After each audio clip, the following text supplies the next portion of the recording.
The podcast's gonna start. You're gonna be considerate Oh, and shit. I Yeah, see a that's countdown. There's a yeah, well, countdown. yeah. Now you do. Usually we're like hanging out. We're just talking shit. I'm saying something completely inappropriate, and then the man Katie, just Katie, starts. Katie saw the countdown. She knows what's Yeah, up. she Good knows. morning, everyone. This is episode 39 of the Three Buddy Problem. We're four buddies with no problems this week. Welcome to Katie Masouris, CEO of Luta Security. Katie, how are you, my friend? I'm doing great. How are you all doing? And I really feel like this podcast should be called Three Buddies and a Buddy when you have a guest. And I'm just the extra buddy. It is what I- you say it is. Welcome to the show and thank you for listening. Thank you for promoting and participating in some of the social media conversations. Let me start with you right now. How is Luta Security doing? Tell me what's going on over there. No, we're doing great. We just celebrated our 9-year anniversary, which I find completely Wow. surreal. I feel like the pandemic kind of shrank all of our life forces a little bit, but it also just abbreviated time. I mean, I feel like there 9 was 5 years. years in there, and I don't know where they went. So 9 years, 9 years of Luta Security. Doing think that's well, trudging amazing. along. Yeah. Sorry, Ryan, to like jump in there. Like, I think it's amazing just because I remember when you were starting the company. Like, and look, I was very early in my career at the time, and you just like pulled it out of nowhere. Like, I'm starting my own thing, and I was like, why would you do that? I mean, this seems maybe like I guess she wants to try it. Like, let's see what happens. And like next thing I know, it was like you guys are like immensely successful. Like you've built something legit, and it's just funny to me. I just remember us like hanging out at RSA maybe like 9 years ago, and just being like, "Hey, Katie's starting her own thing. Like, let's see." Good. And I remember so many people were like, "Oh, so, it's just you?" And I was like, "Well, it's me for right this second, but no, we built something, we've grown, and we did it all without VC, which I don't know of too many other companies in general who have done that." Congratulations. Thank you very much. It's not like we wouldn't have taken their money. We absolutely would have taken their money, but nobody was interested in funding us. So, oh well, that's fine. We just, kept growing, and unlike others in our space, we had to be profitable. So we actually know how to run a business. It's crazy. It's Awesome. nuts. Shout out to my buddy Jen Wood over there, also working on the Luta. Oh my God. On the Luta train. Costin in Bucharest, Romania, very quiet this morning. What's up, buddy? Oh, it's good. I'm just happy to hear from friends. Also, shout out to Jen Wood, if it's the same Jen Wood that I It think is. It is.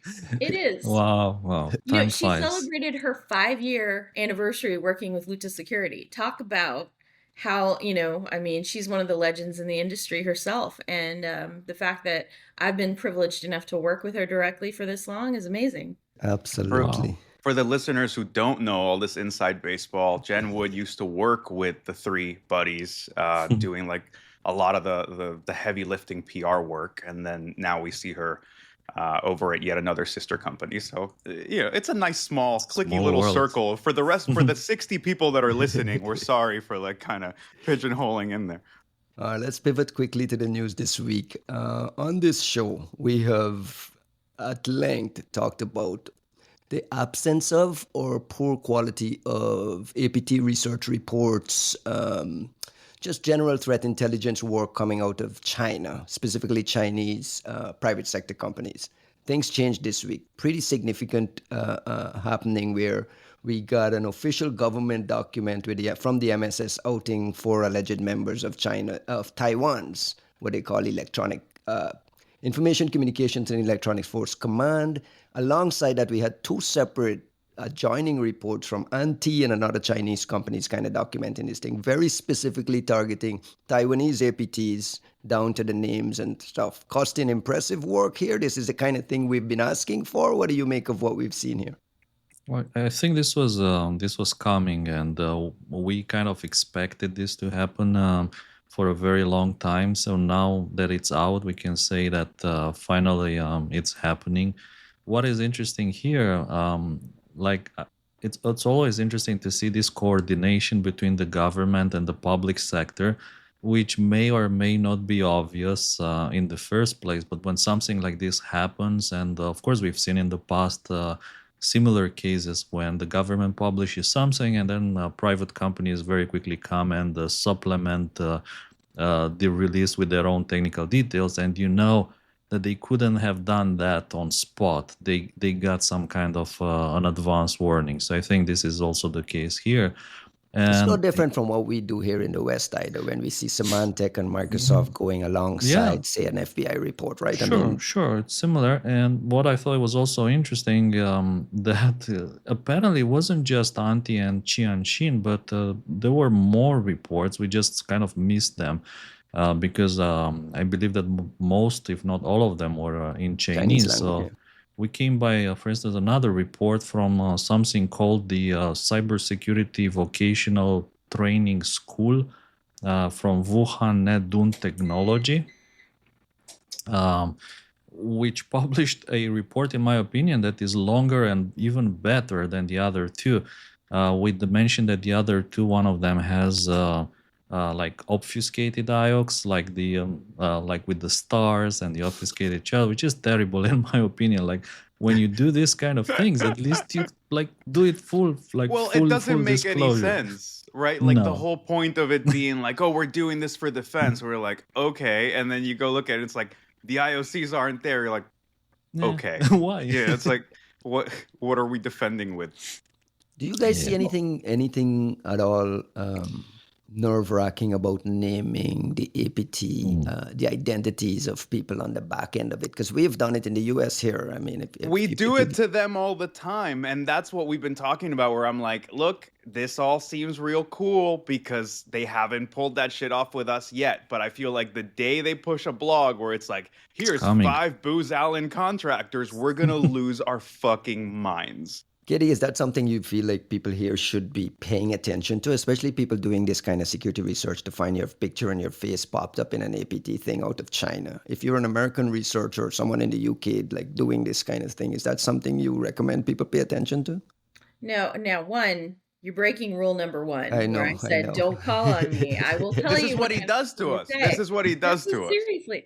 So I did actually have something to say on this. So, forget your question for a second, Costin, when you were saying the bit about they had advanced warning. I would posit that it wasn't advanced warning necessarily. Like, warning is probably the wrong word. It's that they were working together the entire time, the government and these private sector companies. That's what we do.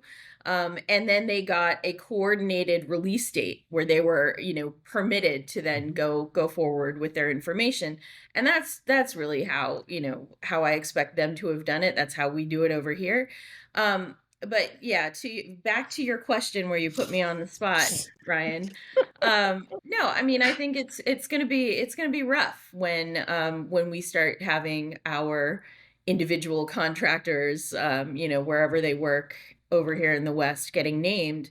I think there's a reason why the US does it, in terms of persons of interest, and naming people that they end up putting on sanction lists. So there's going to be some naming on the US side just based on the fact that we have that sanction mechanism that we do. And then we've attempted, prosecutions in that area as well, as you know. So I would be interested to see if it doesn't just cross over into naming Western folks who are operators, but into attempted prosecutions as well. What do you guys make of the quality of the report? I mean, we've talked in the past about Chinese kind of hodgepodge things from different places and so on. The Antiy thing and the Qianxin report and some of the others you mentioned, Costin. Is it appropriate quality in terms of what we'd expect from APT research team?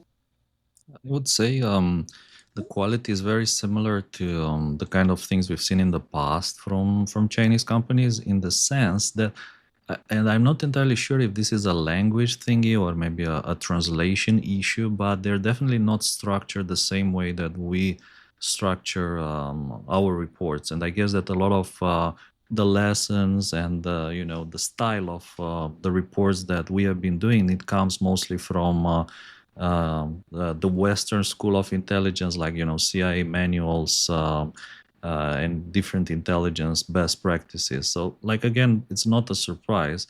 What was interesting for me in these reports, most of them, well, I guess it's mostly about the malware they were using and like the methodology and how these attacks look like, which is quite similar to your typical average Chinese APT looks like, which is probably why maybe over so many years people didn't differentiate between this, like didn't necessarily assume that this was China or Taiwan or whatever, but they were all pretty much in the same bucket because they look similar all the way down to the malware they were using. So for instance, in this case, they were using poison ivy, like that's the same as hundreds of other Chinese groups and subgroups. ZX shell, the same. XRAT, HTTP bot, Ghost, Trojan, and so on.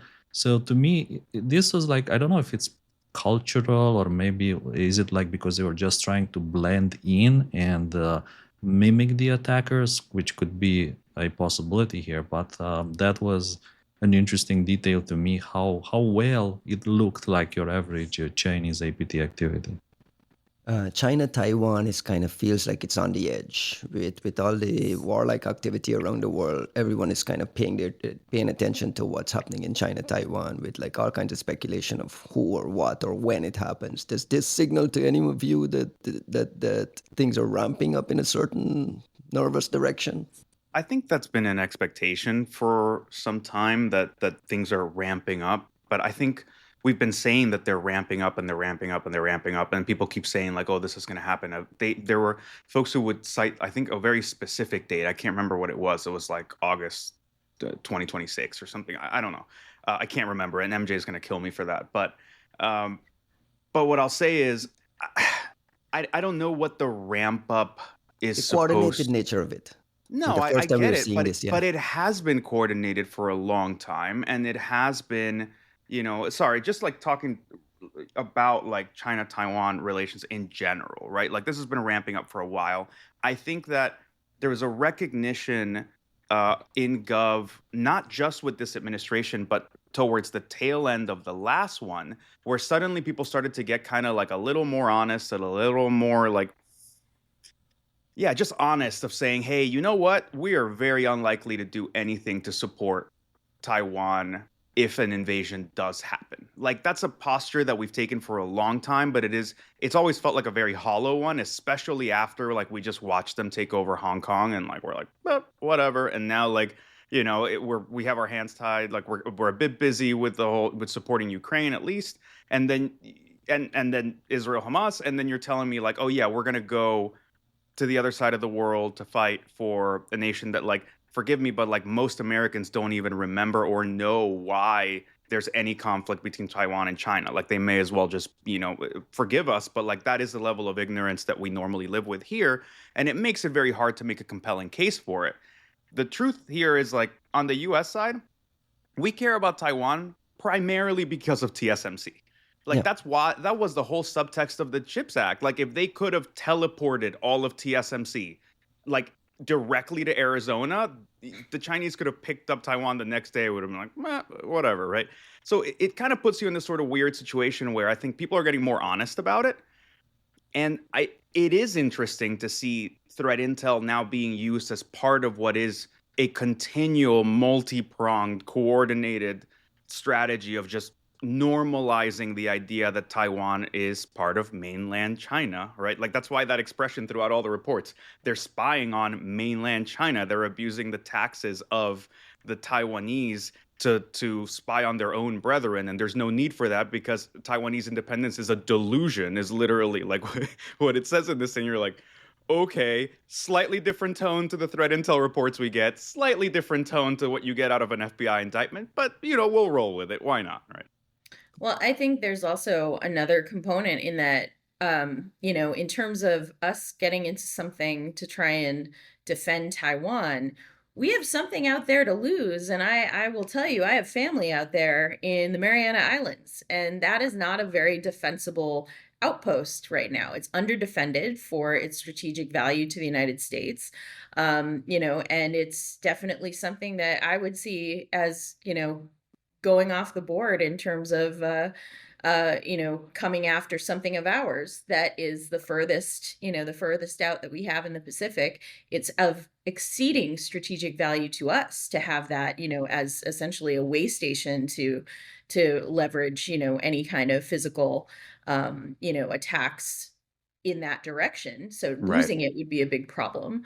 And like I said, it's critically underdefended for its strategic significance. I don't think we'd be willing to give up that outpost. And I for one, being half native Chamorro, do not want to see another change of hands in the colonization of my people's native land. Right. So I mentioned that when Volt Typhoon was first discovered and documented, we talked about critical infrastructure places in Guam that was originally You beat me infected. to it. That's what Mhm. that was exactly where I was going to jump in and be like, I mean, you're absolutely right, Katie, and I don't think we'd be comfortable, but if we are equating cyber as somehow of like critical importance in this tit for tat, like we already got shoved when if you believe all of the, and I say if you believe because this was all like unofficial reporting through, I think the Wall Street Journal or Washington Post or whomever, who came out and said basically, oh yeah, this Volt Typhoon thing, it's about like them having hit like in sort of preparation, sort of Preparing, yeah, prepositioning prepositioning. That's in Guam when it comes to like critical infrastructure and like logistics and whatever.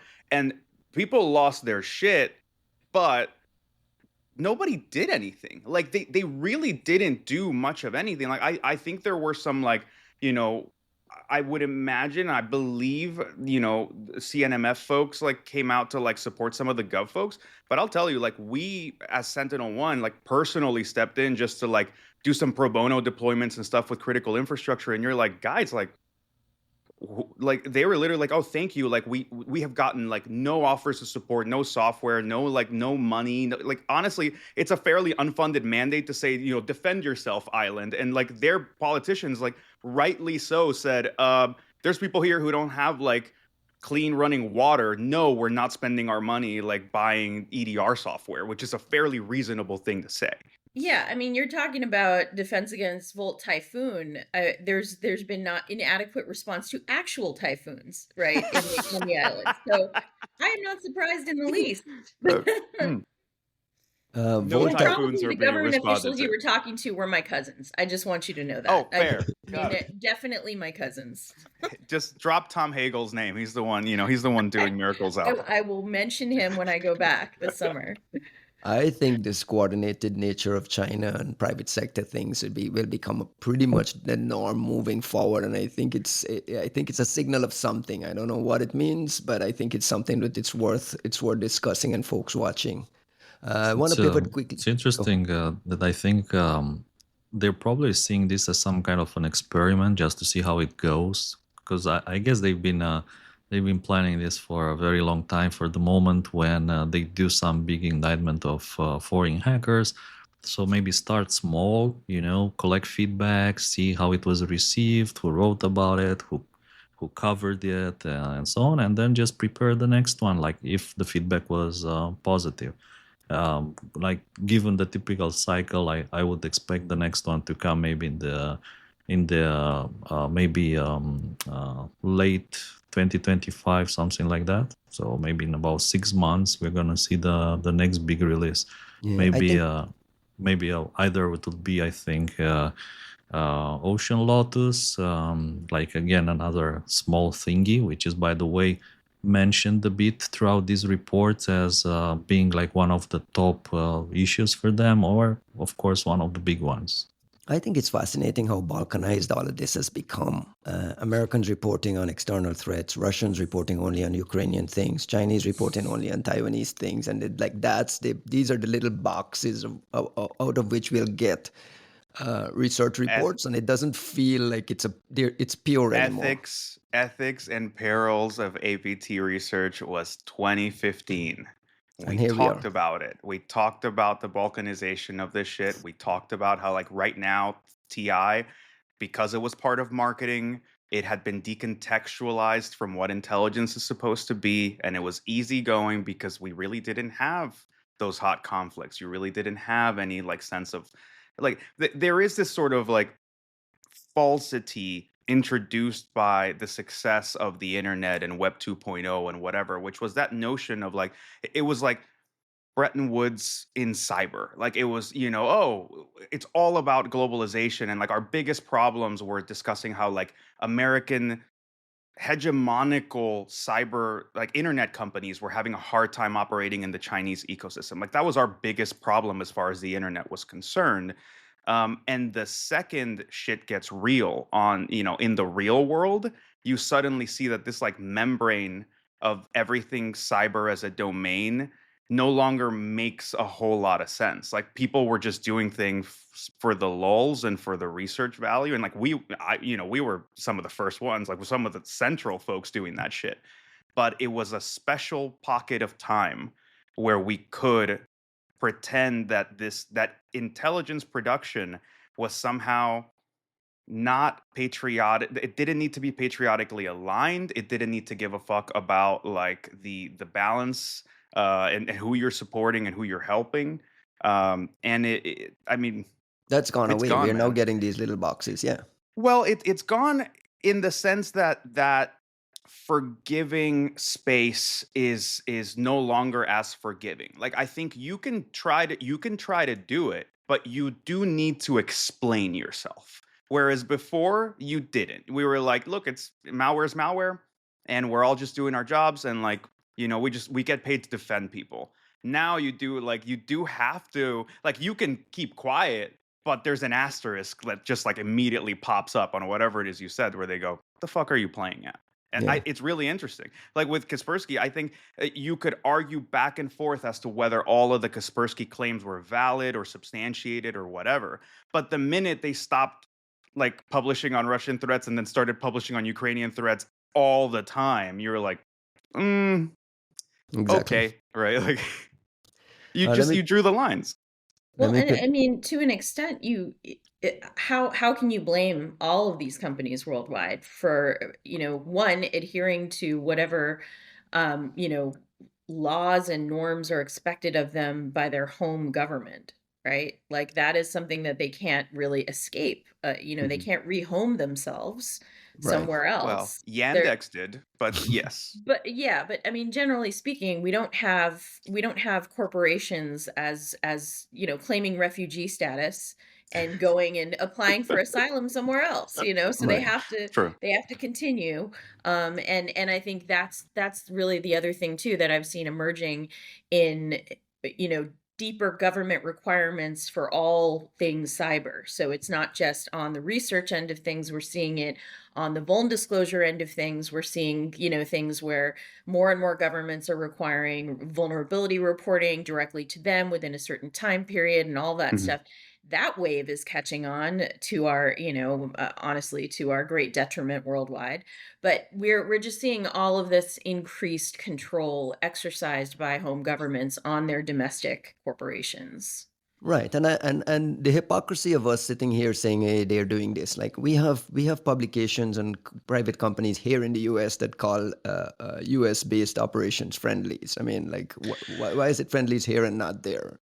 Let's I be I I don't object to them doing this. I think it's an interesting development. I think it's an interesting development, particularly um because A, it hadn't been happening, and now it is happening, right? Like it's not so much that like at the end of the day in Russia, you can look at like Positive Technologies and Kaspersky and whatever suddenly ramping up the Ukrainian thing, but they were already publishing TI reports in general, right? Like this is obviously a coordinated effort. That doesn't, we coordinate efforts as well. But it's interesting that it's a coordinated effort, so centrally coordinated, and they have decided that this is the time and there's a need for it and that they think it's like a valuable thing to do. That is a change in posture. Instead of like all this bullshit about like, oh, are they ramping up? Are they not? You're like, well, here they're starting to do new important things that they weren't willing to do before. Why? Right? Like those are things that are worth discussing. All right, let me pivot to Citizen Lab's new report on Paragon spyware. Paragon, I'd remind you, is the company created out of Israel, created by Ehud Barak, that was actually sold to an American company. So it's now an American private sector offensive actor / spyware companies. Citizen Lab put out a new report, and documented in there is WhatsApp zero click.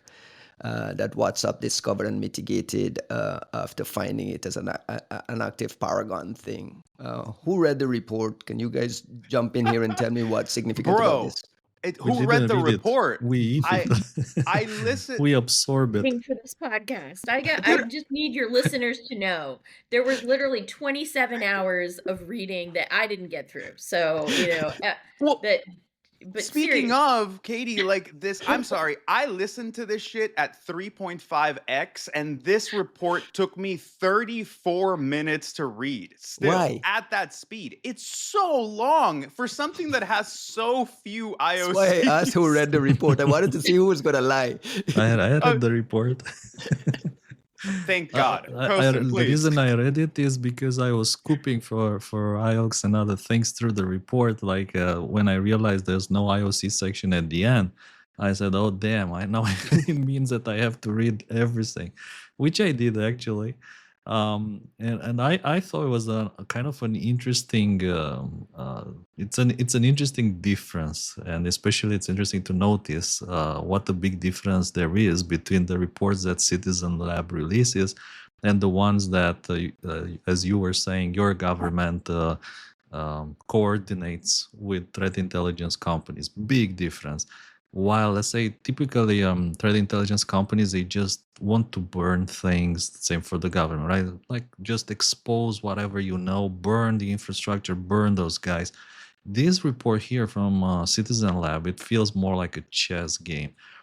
In the sense that they found something, but they're not releasing their entire methodology, only some fine points, in the hope that the attackers will change their operations or change their TTPs, and they seem to be able to watch all that and prepare Setting their next traps. move. Setting traps, if you want, correct. So that was my feeling from reading this report and reading through the lines. Yeah, of course, there's 4 signatures that you can run on Census IO if you have a pro account to find some infrastructure, but even that doesn't give you a lot. And what it gives you mostly is IP addresses.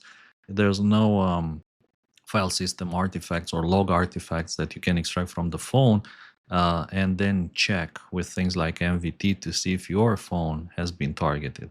So I thought that was an interesting aspect about the report. well, I'm glad the cat showed up again, Jack, because when Costin said scooping for IOCs, I immediately went to kitty litter. That is exactly where my mind went. No, but That's what these IOCs are these days. to be yeah, honest. right, exactly. You're looking for these nuggets Oh in the no. Yep, it's true. But Jax, you were gonna say something. I just had to interject because your cat showed up too. Oh no, I mean he's a continue for folks who don't watch the videos, like you don't realize that this cat has been a part of every single pretty much every episode, at least that have been filmed in my house. Um no, I think this is really interesting. I agree with you, Kosten, that like there's something kind of fascinating to the tit for tat and chess game and strategizing that we're seeing from Citizen Lab folks. And like I made joke about the lack of IOCs and kind of be snide about whatever they do with their visibility and whether they share, they don't share, they don't share samples, whatever. But like what I will say is they are in the harder part of the detection space, in the hardest part of the research space, primarily because you're fighting this mega giant company, Apple, who does not really want us to actually see what's happening.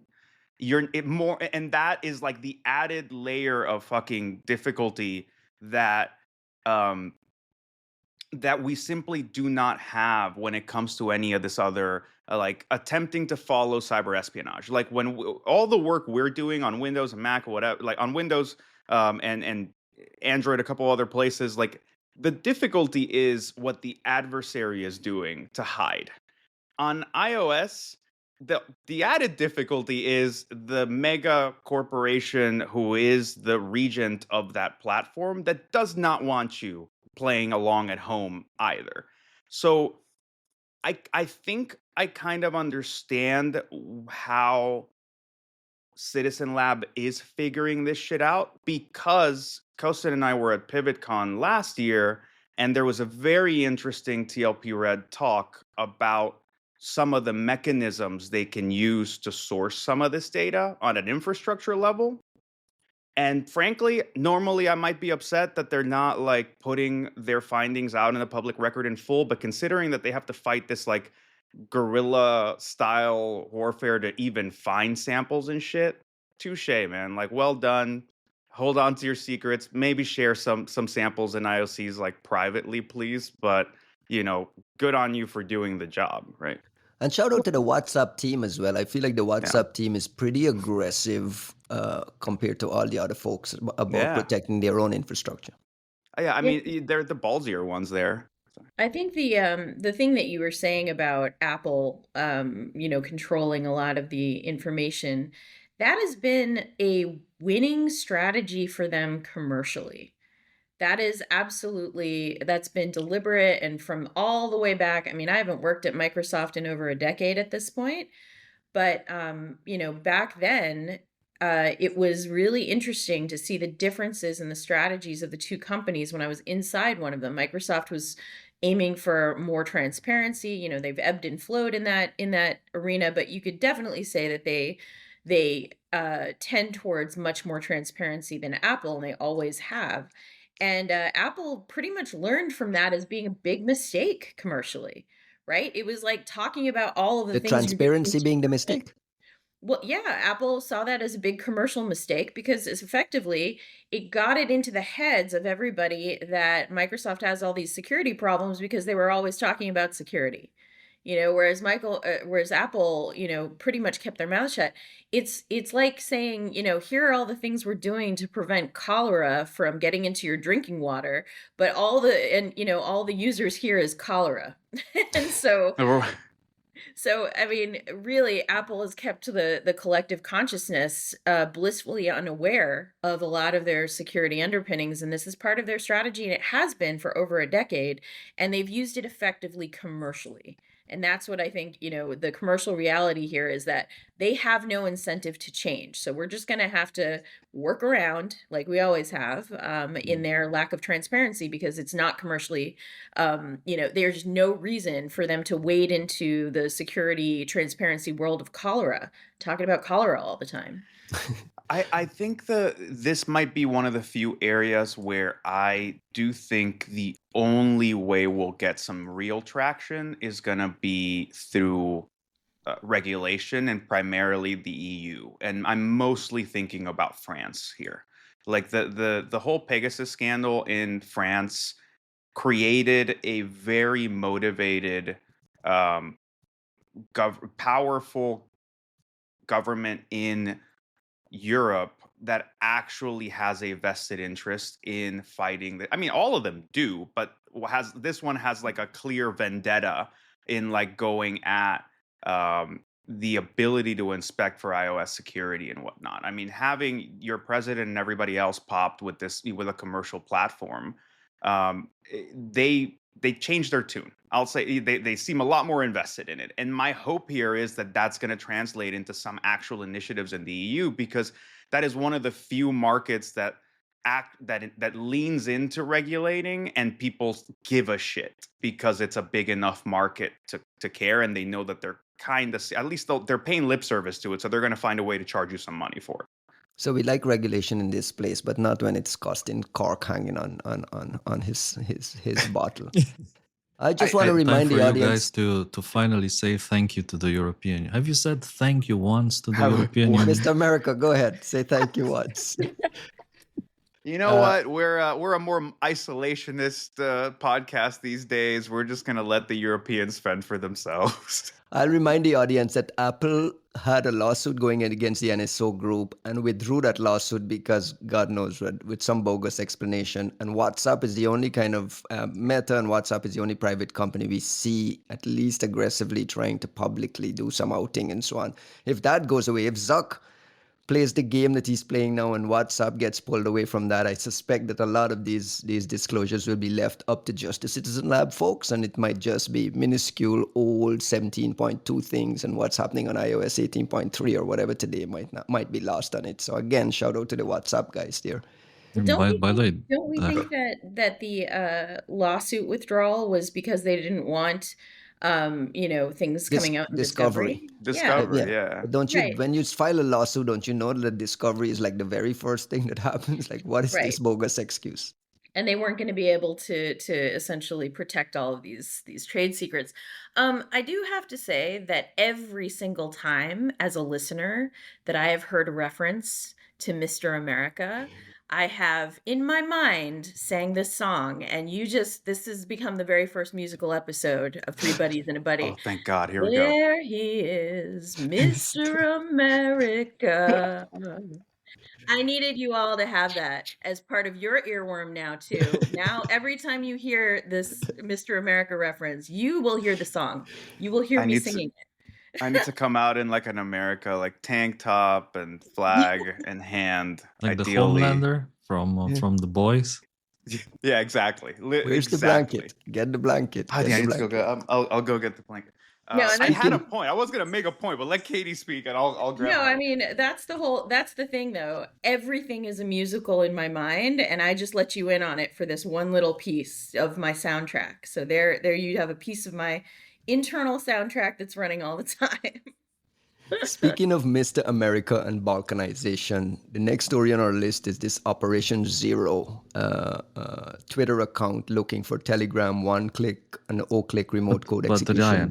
Ryan, before we move on, I thought there was something special about this Citizen Lab report, which makes it a bit different from the previous ones. I don't know if you guys see it the same way, so I'd be like super interested to hear what you think, but do you think they'll get in trouble because they outed the Canadian police operations? I saw that. Did you saw that? And the fact that they give indication about IP ranges used by the Canadian police, and again, Citizen Lab is in Canada. Do you guys think they'll get in trouble for this? Look, they may not get in trouble, but if they're, mysterious hoof marks on their heads at some point in time, you'll know who did it. You know who did it. I think that's I think they want to know. So that's one thing I'll say about not being in the corporate side of things, right? Like for us, it's inevitable that you have a conversation about the viability of your business. If you're not an idiot, right? Like you're gonna have to have a strategic discussion about the value of fucking with your home turf when you are a business. They are not a business. They do live off of their reputation, and in a sense, that is their only safety, is their reputation and visibility and like high profileness. Speaking of Citizen Lab.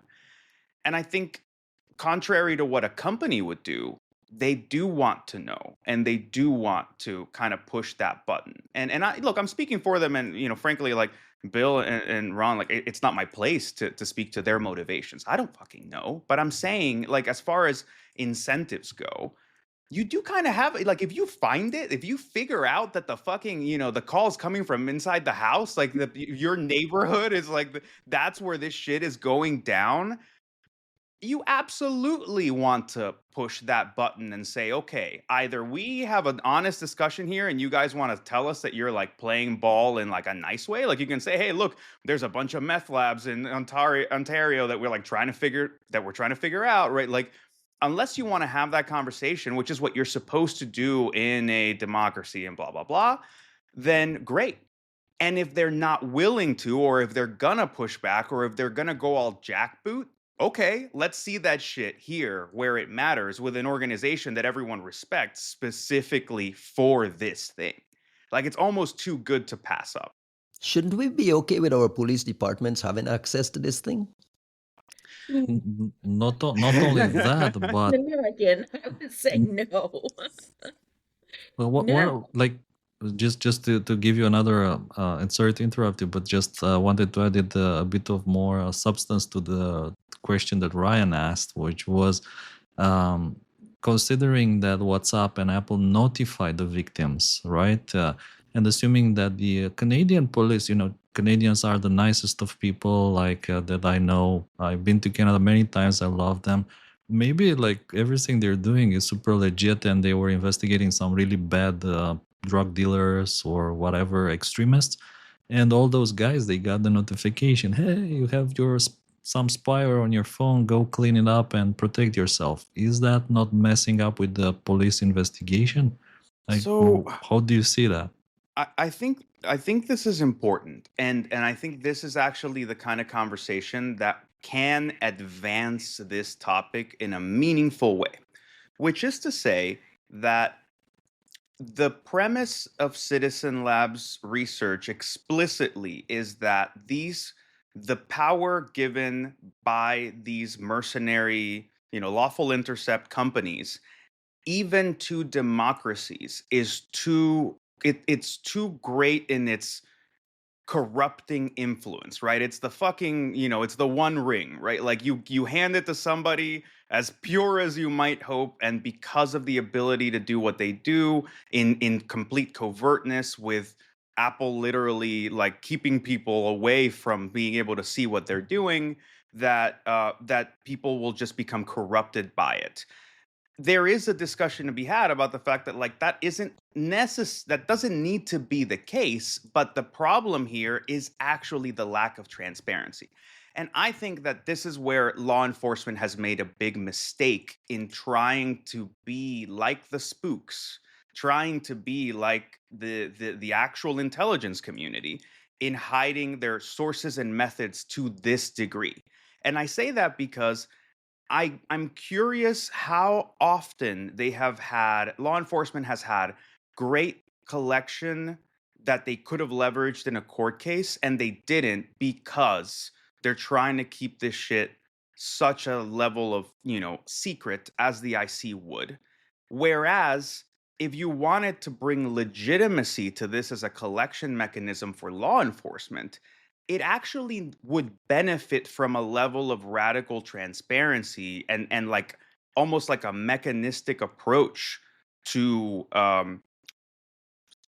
maintaining forensic integrity, because that's what you would normally expect of evidentiary standards when it comes to something that's going to go to court, something that has to do with law enforcement. Normally, they would show up with like a disk image and the memory dump. Everything has a hash. There's a forensic chain of custody of this person took this thing, gave this thing, put it here. This is how we got this disk image. And then somebody would have to do a full analysis, like, this is how we got this. This is what we saw. This is the hash of this. This is what the file name is. And that's why this person, like, this is why we're saying this person was collecting child porn. That is normally the evidentiary standard of something that goes to law enforcement. When it comes to this, like, the issue with law enforcement wanting to play like intel gatherers in this way and doing it the same way that the IC does, is that they're taking away from the legitimacy that they normally would imbue in a court case about something that is, like a legitimate law enforcement action. The whole point is that at some point it's going to go to court. And I don't think supporting the extreme covertness of these collection mechanisms is something that strengthens their argument. I think your Mr. America has a point. And if you're watching, See, if you're watching I'm this, so glad we brought a fourth buddy that can finally appreciate my input. No, but I think you're also looking at law enforcement in this context as more of a monolith than it really is. In actuality, law enforcement is regionalized. Much Right. like, we kind of look at different governments and their behaviors and their use of these tools, and we will categorize them. We'll say, well, this government uses their tools on, political dissidents, and we don't like that, right? Right. Well, it's fractional in terms of the use cases and who gets targeted in individual law enforcement jurisdictions. So when you're looking at it from the IC government level down to law enforcement, the law enforcement layer is not a monolith, and they will not all act accordingly. So I take your point about it being for, gathering it for a court case, but it's who is targeted, what court cases. In the United States, women or doctors who provide abortion care are going to be targeted by a Right. lot of these things, and stuff in certain jurisdictions. So, when I look at it in terms of in the hands of law enforcement, that is a fractionalization, a thousandfold down to the precinct level of how they are going to apply these tools. And so when you ask the question, do we want law enforcement to have it? I said no, just because I Right. know how, it's hard enough to keep track of how different regimes at the government level are applying these tool sets, let alone down to that precinct level of law enforcement. Yeah. And I asked the question I- if we're okay with law enforcement having this in our hands because Juanito, you and I were at a reverse conference in Orlando, and I saw Celebrite and Magnet yeah. Forensics and these guys advertising. They're just a normal part of our everyday conference activity. They're a Yeah. normal part of, let's call it security community, whatever that means. It feels very much like we've separated what, the bad guys as NSO, and there's some good guys and Paragon. And the question is that where we are now, where we're just like, okay, these guys I exist, they do their thing, they're a legitimate part of our ecosystem yeah. because they're helping law enforcement stop terrorism or whatever they claim they stop. I feel like I need to address that like 7 different ways. So first of all, there's a distinction. I do think it's important to draw a distinction between like Magnet Forensics, Celebrite, like the folks that are helping you do forensics collection on a device, like Even when that. they're hoarding ODs? Yeah, because well, that's where honestly I lay that at Apple's feet, because there are legitimate there is a legitimate need for the ability to forensically image and verify a device. Regardless of what you think about the cybers, like any attempt to prosecute legitimate criminality in the 21st century where we all fucking live on our phones is eh, there is something to be said about having essentially no mechanism whatsoever to forensically inspect these devices. Now, look, I'm not saying that it's in Apple that Apple has to enable this, and I also live in I understand the sort of security engineering that has to go into this decision, where it's like it's not like they can only enable this for legitimate use cases. So You're I asking get for a it. backdoor or what, bro? No, I'm not asking for a backdoor. I'm saying that Apple is in a really special position because they control the hardware and the software and the subscription systems. Like they control every aspect of the identity stack involved in this,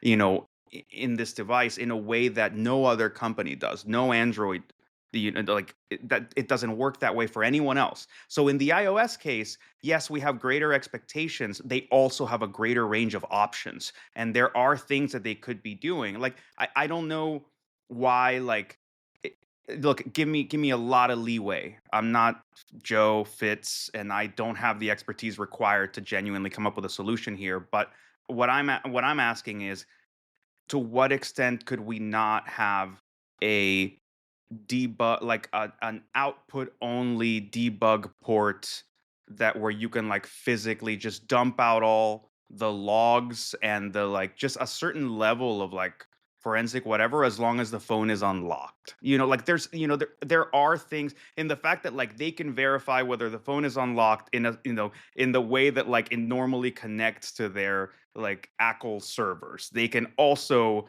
verify like that the account is being accessed in this place and that place. They can also verify the integrity of the hardware, and they can also verify the integrity of the software. Like they're the only company who has some way to maybe do this in the way that Apple's magic is genuinely magic, in the way that they implement things.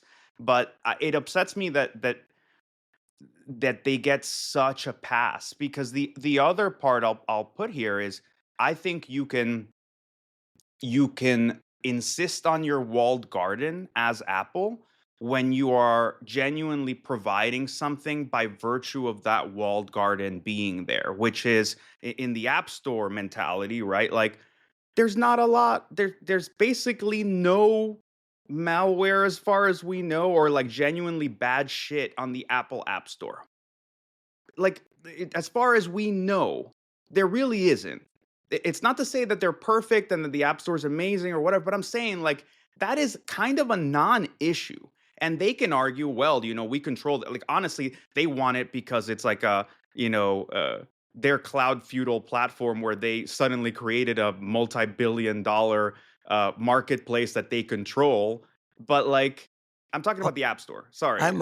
Like I'm curious to know, how did my question about like us accepting these companies as normal become an Apple screed? Like because Apple's the because only Apple one has we can enabled have. it. You're arguing your argument is that Apple's Sorry, you're insistence on right. I like went way out, but like my point here is like Celebrite and Magnet Forensics and whatever, and like anybody who's trying to enable this kind of visibility, and you want to look at them kind of the wrong way because they have O days. It's like I don't know. In this case, in that particular side of things, Apple has kind of created that need, and those dudes are kind of serving like a legitimate need.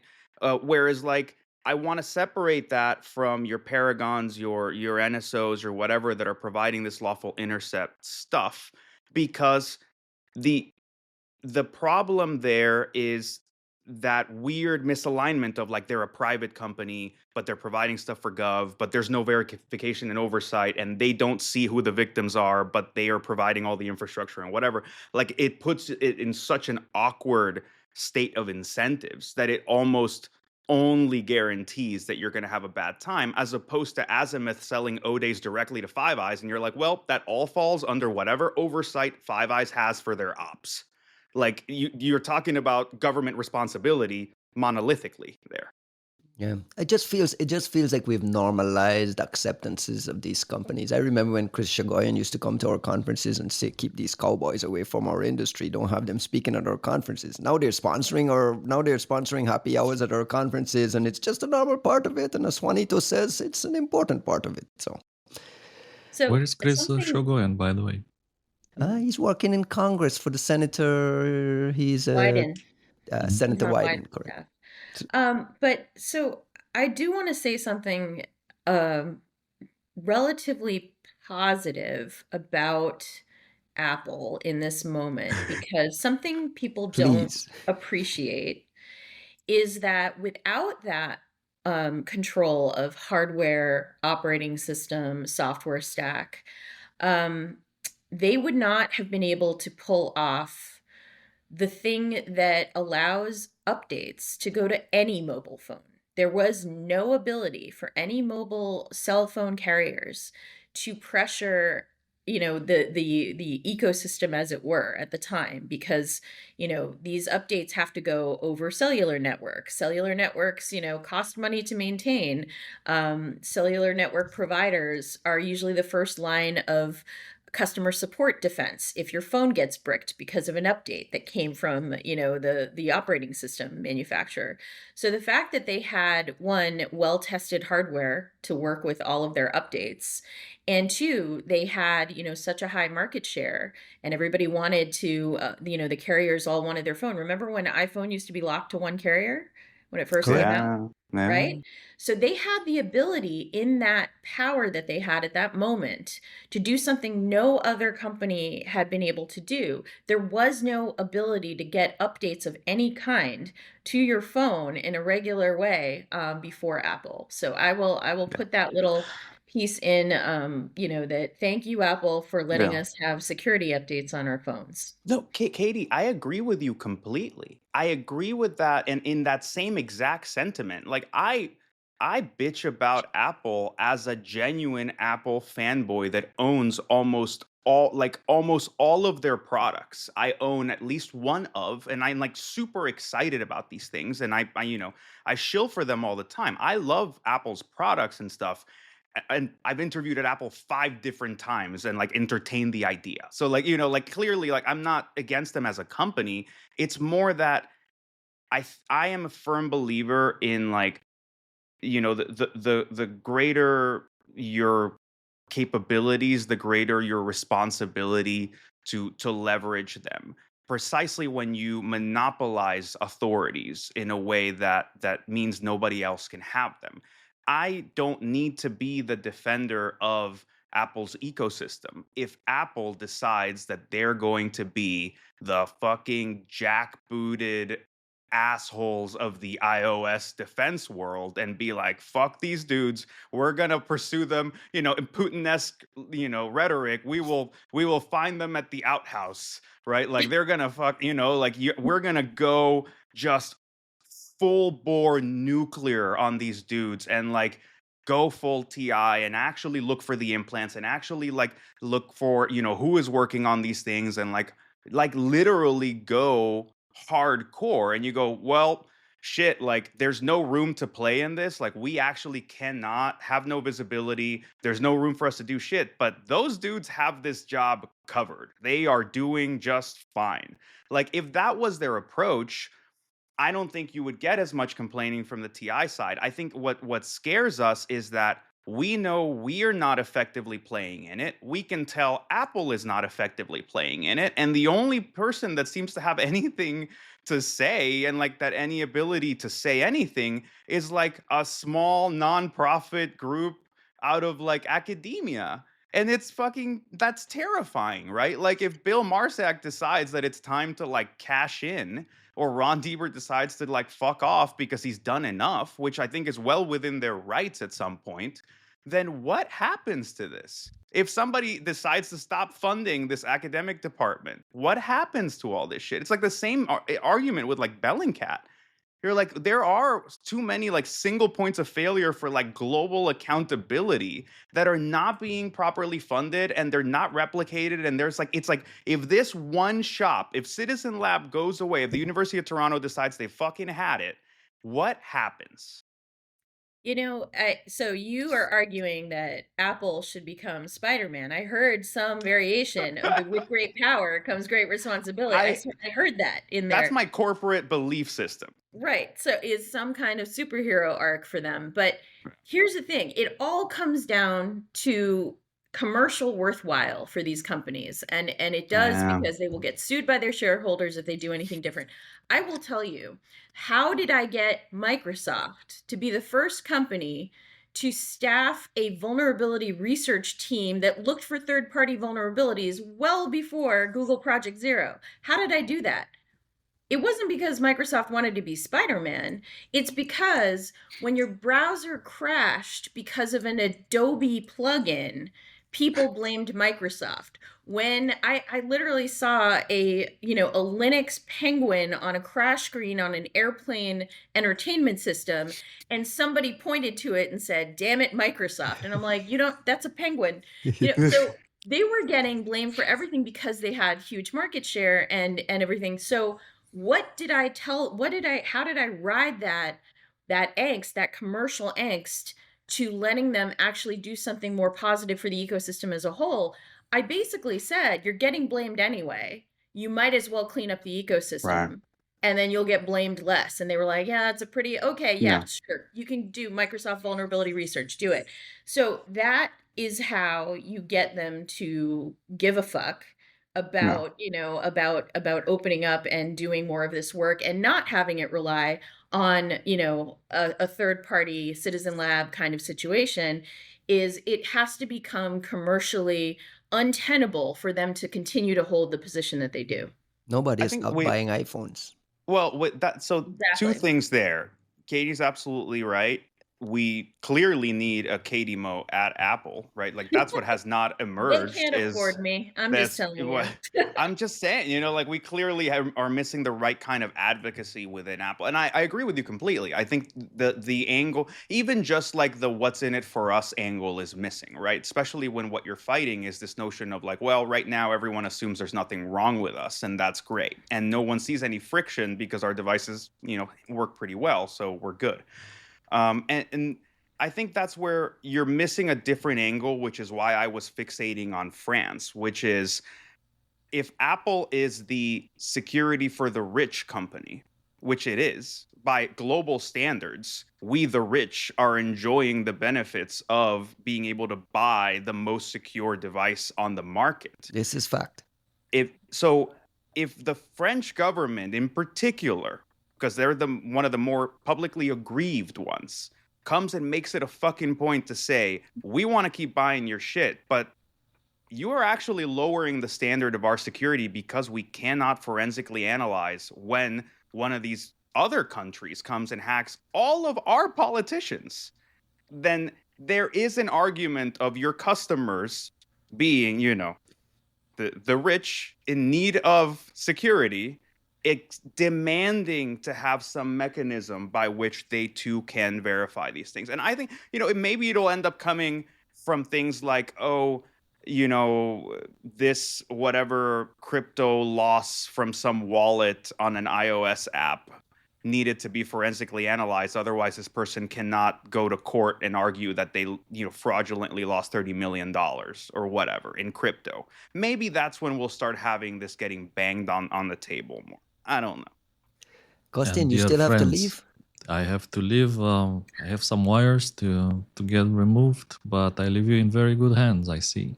100%. It makes you sound like a robot. Back to the three buddies. Want automaton. the wires to get the wires removed. Yeah, exactly. Yeah, it's like typical Friday evening. Like change the oil, remove the wires, replace. You got them. 5 to 10 minutes because I wanted you in part quickly for this story on Telegram that I tried to tee up at the top. We have this Operation Zero posting and requesting, announcing they're looking for Telegram one-click, O-click, paying up to $1.5 million, up to $4 million for a full chain Telegram. Couple of things. Who are these Operation Zero people? One, and why is Telegram so valuable? Because I know you spent a couple of days looking into this Operation Zero folks who's behind it. And again, this plays into the balkanization of this thing. It's like the only official Russian zero-day purchase platform. There's some connections to the Russian government here. Help me understand what this Operation Zero is. Well, first of all, why Telegram? I think a few days ago, Pavel Durov announced that there are over 1 billion active users of Telegram, making it the most popular social media or communications platform in the world. It's funny how I know nobody that uses Telegram other than like a handful of Europeans. Everyone here uses Telegram. I think all my friends. I don't get it. But it's the same people that use WhatsApp in our view, right? It's such a cultural thing. It may be very well cultural, but also I like to think that Telegram is way more, friendly and powerful when it comes to managing groups, when it comes to managing channels, bots, all those things. Right. And I guess this is why it's become so popular now. Between 1.5 million up to $4 million for sounds ridiculous 0 day. A little bit.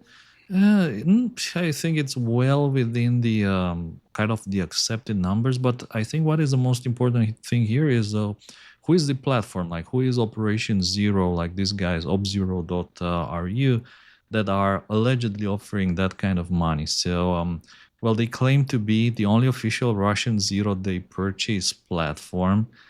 Which is interesting. Is an important word there, right? Yeah, and they say our clients are Russian private and government organizations only. So when you sell there, there's no ambiguity. Your 0 days will go to the Russian government and some, Russian private companies, where they will be used on, I guess, Russia's adversaries. So that's one thing to keep in mind. The other one, I think, I looked a bit into the registration info for the domain, for other things, and there's a weird overlap here with a kind of a shady cryptocurrency exchange, which it calls itself Anonimaya Kryptobirja bez verifikacja, where verifikacja means literally verification. In other words, anonymous crypto exchange without verification, which further leads on the tin to a darknet marketplace and BTC exchange. So super shady, if you ask me. Which I was even wondering if it's some kind of a scheme to to con people into giving their exploits and essentially getting nothing? It's Or not could new it though. be? They've been around. This Yeah, Operation Zero have been like fishing sure. for ODs in the past. I've seen it Not before. only that, but it could also be one of these mixes of cyber criminals together with the business network, right? That is contributing in the right places, which is, I guess, how you do business in Russia nowadays. So it could very well be that as well. But I think it's my verdict is it's a shady establishment for sure. But it So you're may telling very me that well I have a have Telegram some full kind chain, I of. should hold on to it. I That's a good mean, question. If you have a full chain, I would expect it's not just you, but nowadays, for someone to have a full zero-click chain on Telegram with persistence, the $4 million thingy, you need a team of maybe 30 people. That's my personal estimation. I'm But not I surprised let you by the guys price. I let you guys discuss this, and I'm really curious. I'm gonna listen to the episode when it goes out. So thanks, Thank you Katie, for for hanging out with joining us, us, buddy. Dude, I didn't and have realize how fun. fucked we were. Like the one that does like all the actual homework, like the kid in the group, like the kid in the Mr. group Romania. project, the kid in the group Mr. project Romania. that actually did all the work is going He's home leaving. early, and we're all fucked for the remainder of the podcast. I have to sing you off then. There There he you go. goes, Mr. Romania. And Thank you. he's at Take least care, giving buddy. us Thank the you. princess wave. Thank Yeah. you for Do that. look into a song from the KLF, in which there's like, by the way, chorus and America. Look into it. This our I most told you this was the musical musical episode. episode. I Yeah. told you. Jeez, Yeah. what is I, going on? dude, Costin, I best have of to luck with your procedure. Hopefully you get that stuff removed easily. get all your wires uncrossed. I am actually not surprised at the value of this zero click. I don't even think that it's necessarily like an illegitimate thing because I don't think that they're overcharging for it. I think you have to understand why this is valuable and to whom in that space. Like the people in Russia whom are powerful and have money are obsessed with who the fuck these random semi-anonymous accounts are that run um, journalistic groups that like put out videos and coverage of stuff inside of Russia. A lot of the war coverage out Like of Ukraine is happening a on lot of the Telegram as well. work, there's so much of what's happening of like targeting, like even if you wanted like enablement ops on like figuring out who like these key figures in Ukraine are that are communicating all this stuff, like literally finding Ukrainian soldiers and where they are. Like there are so many ways in which what Telegram is providing that, let's say, Signal fails to provide is this like disconnect between the identity and like the identity of this like account in this mobile platform that includes a whole lot of like, as you said, sort of group management functions and whatnot, and the like actual persona, like the fact that you can have these multiple accounts, you can have them like not be directly tied, you can have contact like linking, but you don't necessarily need to have it. Like it gives you just enough to have like a slight throwawayness or distance between me as an individual and me as like my Telegram persona that is managing all these group chats and whatnot. So like the more I think about it, the more I realize like why this is genuinely valuable. It's not something that you would get from your iOS full chain, even if you have it, because in order to leverage that iOS full chain, you need to know the phone number or who this person is. Whereas in this case, what they want is to know who these accounts actually belong to and who it is that's doing what, and they have no way to tie it otherwise. Is it fair that every country has their own kind of zero-day purchasing platform and that itself has become balkanized, including bug bounty programs? Like I assume every country has their own kind of bug bounty programs where they're kind of trying to get good bugs from their own internal researchers. Is that something that also gets balkanized or is already there? Well, I mean, country, but this was your way of calling on me without calling on me. No, I no, think I no, no. was I gonna didn't say. talk, I and I'm didn't say like, I anything. would I be a just. fucking idiot to jump in on this one no. first. Like, So I mean, your bug bounty programs are, supposed to be used for defensive purposes only, right? So what you're asking for is an offense bug purchasing program, which is not, if we're going to slice the terminology here, that's Right, not a right. bug bounty, right? Um, and do I think that countries have these programs going on? Absolutely. That is honestly, that's where all of this started. It wasn't originally with like full chain exploits necessarily. It was with individual vulnerabilities that could then be, further refined, right? It's the raw ore of vulnerabilities that gets further refined into this beautiful watch, and beautiful piece of jewelry that is a full chain exploit. Um, but I think, to your point is don't countries already have this? Yes, absolutely. And not only do they have this, but it was the United States government that actually started jacking up the prices in terms of market value. Who's responsible? It's our outsized defense budget, where we were literally outspending everybody in every other category. So why not bugs, right? right. I remember having a conversation with some of our counterparts, and I won't say which country, but I remember them saying, "Is there anything you can do about the U.S. government jacking up the prices? Because it's getting pricey for us over here. We don't have your budget."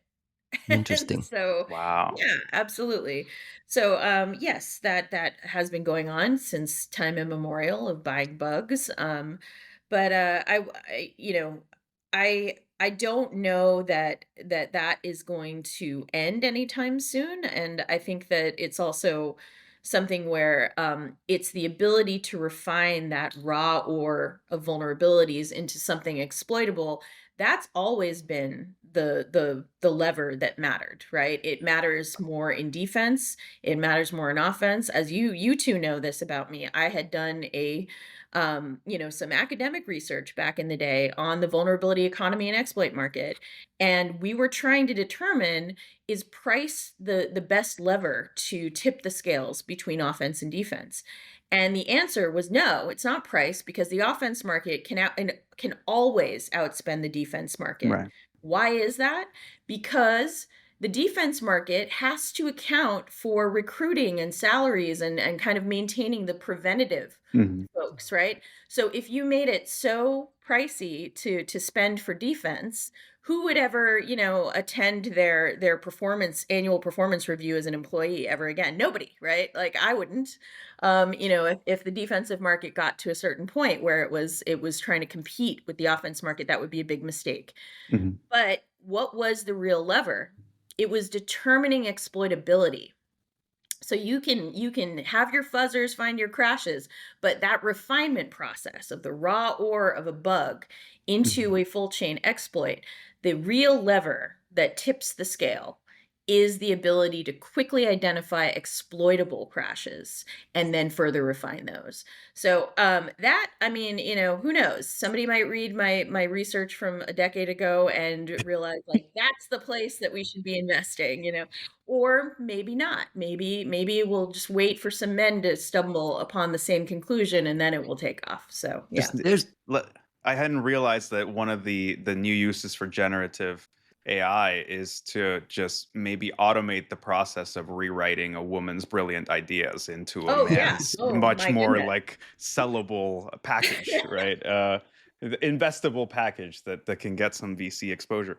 Um, uh, it's really interesting to hear this, in part because, right, like I'm maybe misrepresenting your point, but in a way, if we can kind of bastardize that narrative, part of the problem is almost like you have this roster of like well-paid mercs in the offense side, and like there has been that ratcheting up.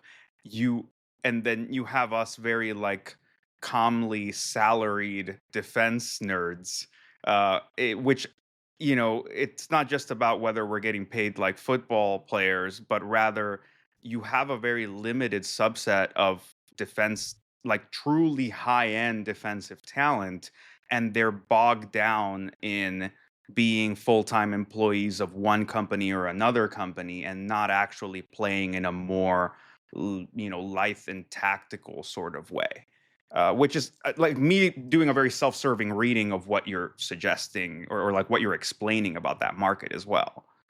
Right, and the exploitability point is an important one because as the Operation Zero folks say here, they're not buying vulnerabilities, right? The offensive guys are buying full-fledged exploits. So there's a big distinction between those two things. Sorry to interrupt. Go ahead. No, there is a big distinction between those two things. But I will also say that one of the other outcomes of the research that I had done long ago was looking at who the players are and how long they stay active at that very high level. So what you're saying, there is a limited number. Guess what? That limited number stays about the same, even though the population of the Earth grows, even though the knowledge dissemination in our industry increases and spreads. The reason why that population of the super elite, who are capable of doing this kind of work stays about the same is because there's a technology arc of being viable in that space for as long as you're basically willing to keep up with emerging defenses. And since that technology arc moves at a certain pace, you're basically it's not just age that makes people, stop doing this work. You will just see the technology moving. So if you look at hacker generations, generations of hackers, kind of coming up, they're probably about like 3 years apart. Human generations, roughly like 20 years apart. Hacker generations are approximately 3 years apart. Why? Because those are the earmarks of major defensive advancements. That's about the pace of major mitigation categories, that then sort of push out 3 skilled people. years? Is that short cycle now? You really need to write a paper with this book. stuff. Like, this is like, frankly, we talk about this bullshit like every week, and this might be some of the most you're kind of like putting it out there in an extremely casual way, but this may be the more substantive discussion of sort of the underlying paradigm of what the organizational aspects of this are, and sort of that I've ever like have not read and have yet to hear. And so, like, sorry, like, I don't want to cut you off to like tell you how valuable what you're saying is, but like I am kind of I'm reeling a little bit as we think about this one, because I just assumed it was like there can only be so many midichlorians sort of spread around humanity at any given moment to produce hackers that are actually capable of doing these full chains. And it's very specific people doing iOS full chains, or who have ever done an iOS full chain, who made me appreciate the true complexity of it. Like, I assumed it was playing, the same. It's like, okay, yeah, exploits are hard, but like, if you're good at exploits, I'm sure you'll find an exploit. It's like, yeah, not anymore, right? Like, not with something like iOS, or like, as Kosten said before he left, right? Like, oh, this Telegram full chain 0-click thingy must be like 30 people, and you're like, okay, like, let's talk about that, right? Like, there is something to be said about how much you pay for a product that it took 30 fucking people to make. And in talking about $1 million or $2 million is not out of the realm. Like, it's not outlandish. It's actually commensurate in some way. I had a lot of incoming and pushback last week from folks who listened to the episode and was very upset that we skipped over the CISA edition. Juanito's favorite segment. All right. I'm taking this fucking flag off now. Sorry, guys. Sorry, I'm like. And I want to touch on some of the things from last week that we didn't get to, because I think it's important. One, the Sean Plankey nomination is official for head of CISA. Anyone knows anything about this guy? What the expectations are? Are we optimistic, pessimistic? What is the general feeling? I mean, are we going to see his calendar? Because that's another thing. I have it on my note here. They actually published Jen Easterley's calendar, which, I mean, in theory, you want all your government officials to be accountable in this way of how they're spending government time. I get the. Was this a So wait, what I wanted to know was, is this a normal disclosure? I don't know. Like, this happens every time a director leaves, or was this a targeted? I've never seen it before. Yeah. I've never seen it, but I've never looked. I True. never I noticed, mean, right? I So, thought that, like, for example, like presidential calendars and stuff like yeah. that used to have a certain level of transparency. Obviously, you're not going to tell people where the president is going to be for tactical reasons, but like, I do think there's a certain amount of in the old guard, in the world with rules. When we were all playing pretend, there was a certain amount of encouraged transparency as to like this is how your public officials spend their time. I don't know if that's what's happening here, right? And Like, if I'm it's not trying to be deliberate, what's the point? naive. Yeah. Well, I think the obvious point would be to promote that narrative that substantiated or not, and I think, we're all going to be all over the spectrum on this one about how Jen spent her time and her prioritization.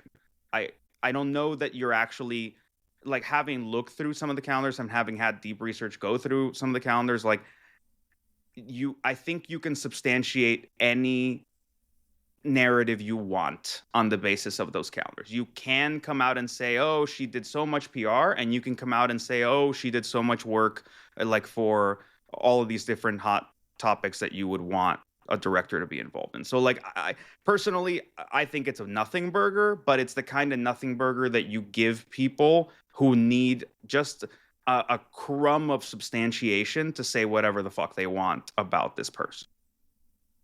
They're reporting that CISA cut annual budgets from some ISAC funding for the states.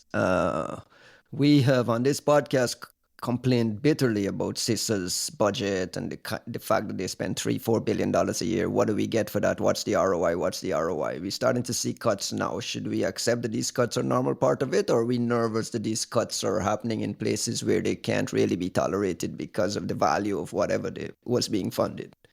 How are we feeling about the reporting on some of the CISA cuts? Well, I mean, from my perspective, who's going to fill those gaps at the local levels, right? Who they had stepped in and they were providing that funding. I mean, this goes across the board for all the federal funding cuts. Like who at the state and local level is filling those gaps? And there's some in the election infrastructure support, which makes you kind of wonder why that particular cut would be happening. But I mean, I think that we will have to see what tries to kind of fill in these gaps at the local level. Um, Honestly, I think for a long time, well before CISA existed, well before the government was aware of their potential role in, establishing cybersecurity across, critical infrastructure and all the other local areas, well before they existed, it kind of fell to private companies to step in and try and offer some support and help. Right. So we might see some offers of support from the mega companies that already do so, but they might have to step it up and increase their giving. I think in this case, like Ryan, particularly when it comes to like the international listeners, like there is a mismatch in just expectations and understanding, but I think that mismatch also applies to Americans right now because we have massive whiplash at A how mismatch of what? I'm quickly not following. a mismatch of expectations because of this whiplash we're experiencing at how quickly our government has shifted to a completely different style of economic policy, whether you agree with it or not. Like it doesn't. Like, I'm not saying I'm for it. I'm not even going to say whether I'm for or against it. Not out of waffling, but just out of like we need to kind of understand what it looks like. Period. For as long as I've been alive, the US government had this notion of just like soft power being important both internally and well actually mostly externally, Yeah, and Voice of then America just and some of the things we've talked yeah, about on the podcast, right? Some we of the were problems. willing to Yeah. invest into some of that stuff.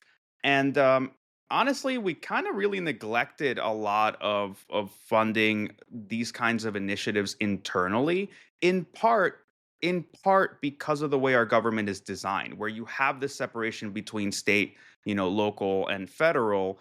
And there is actually some discouragement of like stepping on the turf of the states. So it was very difficult to um, to have a consistent standard across different parts of the United States. It was very difficult to have the same technology stacks. Like defending the US is hard, maybe harder than a lot of other countries, not just because of its size, but also because of the diversity of ecosystems that are created sort of within there, and the lack of levers to effectively, that notion that like someone can just come down the mountain and tell every state what to do and every organization what to do because by God, this is the US government. Like that doesn't really account for the reality of how the US government sort of functions. So this kind of thing, I think, may have been one of the more valuable efforts, on the part of CISA as a vehicle to fund things that normally are not being coordinated, normally are not being supported, and frankly, doing so to a paltry tune. Like they should have been. Ideally, this may have been one of the areas where they could have done more had they put more of their funding of just saying, look, we're serving as a vehicle for Congress to pass funds onto the states and onto particular verticals that are of like critical importance to the US. So like instead of burning that money on bullshit, like buying appliances and devices that you weren't really using, stuff like that, you could have been funding this more. So like that's where we get into this awkward situation where I'm like, I no longer want to criticize CISA because we're in such a like weird state now where it's like we've decided to sit it all out. But this is one where I'm like, if I have any criticism, it's that I kind of would have liked to see this funded more rather than less. With the assumption that these ISACs are doing something good, with the assumption that they're well run, with the assumption that they are actually serving in the interest that they claim to serve, to say this may have been one of the only vehicles by which the federal government was actually supporting some of these smaller organizations, and that's no longer going to be the case from the looks of it. No, and Right. I will agree with you on that. It was a form of preventative medicine, and it's actually going to cost us a lot more, and it will cost the US government a lot more in terms of ER care as a result of Right. not having Right. a lot of this preventative medicine in the, out there in the more local ecosystem. So absolutely they should have invested more and done more with it. But we are in the reality that we're in right now, and we're going to have to make do and figure out how to get by. But I don't know that there's any other besides the mega corporations, the private companies. There's no other entity that has enough resources and enough reach to be able to step in and try to fill that void. And I know that from like just taking the one piece of election security, there are prohibitions on how much private companies are allowed to donate Hmm. by, FEC jail is real jail, as they say in political donations, right? And so they can't break certain laws in terms of, Hmm. how much they donate in terms of services, in terms of software, any kind of, EDR software or whatever it is that they Right. might, be willing to donate. They literally can't. There's a limit. And so the way that CISA was helping in this was that one, it was providing government funding, which it's not the same as a private company donating, right? In terms of violating, rules for governing elections and governing political activities and everything. And yeah, we're going to have to see how that void is filled. Shouldn't we Or have if it heard is. from Sean Plankey by now? I mean, we criticized Jen for too much PR. It feels like we're not getting anything at all official. We're getting a lot of this hodgepodge reporting on cuts. Like even this story, it's a 10 million cut from the Center for Internet Security that was handling some cyber threat intelligence, Or cyber the red incident team is cut, response. the red team is not cut, The like red team, that exactly. whole thing, Yeah. It right. feels like we're not hearing from Sean Plankey. Is that something we should expect by now? I don't know Or do we if wait for his it's nomination to get cleared and finalized? well, I mean, that is a part of it, right? You're not going to hear from him before like he's fully settled in, and it's taken a bit to like get him in place. But then the other part of it is like, how much are you hearing from a lot of the U.S. government, considering that this is a time of like centralized forces coming into other Right. parts of the government to tell you whether you even have a job anymore, whether you even have a budget anymore. So like it's also like how much autonomy is Sean Plankey going to have? How much does he actually know how much money he's going to have. Like, is But this outside suddenly of going to become a like, oh, yeah, welcome. Yes, you are the director of CISA. Also, now CISA has been gutted. It no longer exists. Thank you, Sean. Let's get out of here. Right. Like, is that kind of what we're waiting for? Or No, I like, think outside of election security, cybersecurity has been bipartisan for the most part. I mean, if it affects you, it affects me. If your phone can be popped, my phone can be popped. There's a I, general feeling that cybersecurity and protecting the homeland from cybersecurity is but a bipartisan nothing, thing. what rules still apply, bro? Like, that's all pre schism thinking. Like, we are literally cutting things. Like, we're gutting the Department of Education as of yesterday. So Yeah. like, I just don't like, yes, sure, bipartisan, whatever, but it was all in the fabric of the previous way of doing things. And look, let's take this a different direction, right? Let's talk about it more in sort of this thought experiment where let's just assume CISA is going away. Let's just assume that the US government has decided it will no longer try to fund cybersecurity down in the state, local, et cetera levels, and they're just kind of let everybody fend for themselves. I think there's as many uh, Many. many narratives right now seem to fall on this notion of like laissez-faire, like free market is gonna step in to like fix shit. I think what we're being told is that there's an expectation that somehow a great many SMB companies are gonna pop up that are going to be aligned, capable, trained, able to provide the services that all these sort of places need at adequate rates, and somehow things are going to just magically fit together.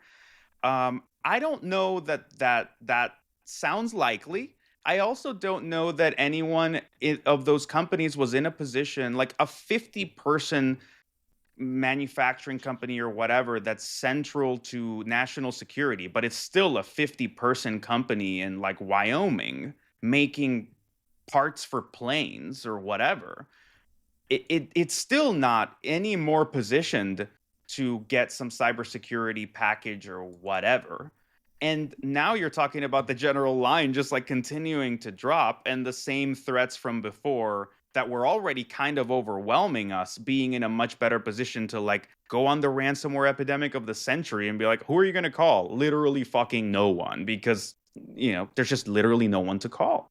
Now I can tell you this is effectively an abdication of the duty to serve the best interest of the country, because it's, to your point, these SMBs are not going to materialize, the They're not capabilities. coming. And frankly, it's akin to, expecting individual municipalities and critical infrastructure to fabricate from the ground up their own iron domes.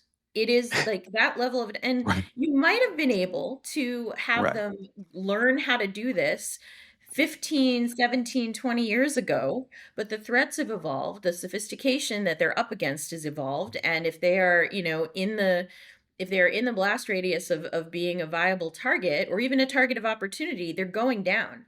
Right. And CISA was not even able to meet that need with the funding level that it had. I Right. remember when CISA's funding level looked comparable to Microsoft's funding level in terms of what they were actually funded for security wise. And it was ridiculous. I mean, CISA got more money, still completely inadequate for the Right. mission that they had. And now it seems like they are deliberately shrinking their mission. And I mean, I don't know how much longer we want to spend on CISA in particular, but when you said, Ryan, about, cybersecurity should be bipartisan, and you were saying, Jags, that, this is from the the old way of thinking, and everything's out the window now, and anything goes. I will tell you, as a former member of a CISA advisory board, not only was it's not even that partisanship ever came into the conversation as part of the Cyber Safety Review Board. It was nonpartisan. It was Correct. anti-partisan. There was no conversation at all about politics in what we were doing. And the fact that, a lot of those advisory boards, had just been dropped and everything, I, of course, had rolled off last year. So I wasn't one of the ones who was pink slipped suddenly. But it to me, it was very strange that they made those cuts when those boards cost nothing. They're not paid, and whatnot. They cost zero. And there was never a political conversation ever in, This is my point. in Yeah. yeah. It, So anyway, we are operating in a totally different world that it yeah, doesn't assume none of the rules prior yeah. apply. There's a reason I mentioned sort of like to our European and like global listeners, right? Like you are missing out. I think it's going to be hard for them. Like it was already hard to understand the way the US functioned before, just out of like it's like weird, just weird way of going about things. But you're also like if you're expecting to see more of the same, if anything that you were using as a substantiation back in the day of like, well, surely they would never, you're like, no, that shit is all gone. It's all out the window. So like the discussion now is like, okay, if the government were to be a complete non-entity in defense, what are we looking at? And I'll tell We're you looking this, at like, California. We're looking at California. Fifth largest right, economy in the world. right. California is going to have to step in and fill this void. No, I'm almost serious, right? But no, Well, to your point yeah, about the fact that the world doesn't understand how we operate, when I had to go help renegotiate the Wassenaar arrangement, right? The export controls around intrusion software technology, one of the main arguments from our global counterparts in the Wassenaar process was, why can't you just, and they kind of applied their own right, much smaller view, much smaller country, much smaller market. They were able to solve all the problems that we cannot solve because of our size and scale.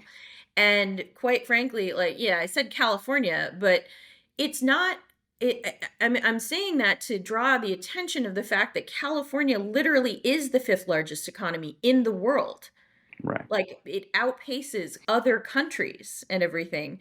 Yeah. And we don't often appreciate the fact that we have this big complex problem to solve, and we have a wealth and a tax of having so many technology companies actually based here, that it is a Yeah. very complex problem. I think that brings us to like, look, that brings up a whole lot of points, and maybe this is when we start like just going straight into politics and diverging entirely from cyber. But but considering that it's still in the tech sector, I will say it is the fifth largest economy in large part on the basis of the same people who are heavily invested and involved in the decision making right now into the sort of monetary policies that we're getting into.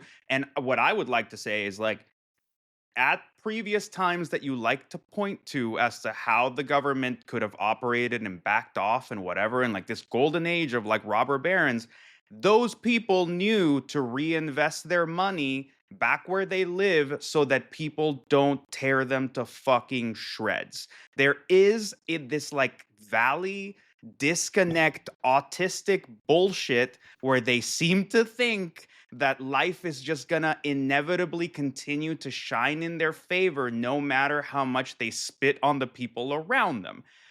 Now, landing that a little more realistically into security, I do think that there is a big market failure here when it comes to our ability to respond to the need that's coming up right now. And it's part of one of like my favorite picadillos, or like always argue about this, but like the security industry is extremely consolidated, right? Like Google just picked up Wiz. Yet another thing has like gotten sort of absorbed. And like with the Wiz people are very happy. I hear that the Israeli startup market is very jazzed, as you can expect.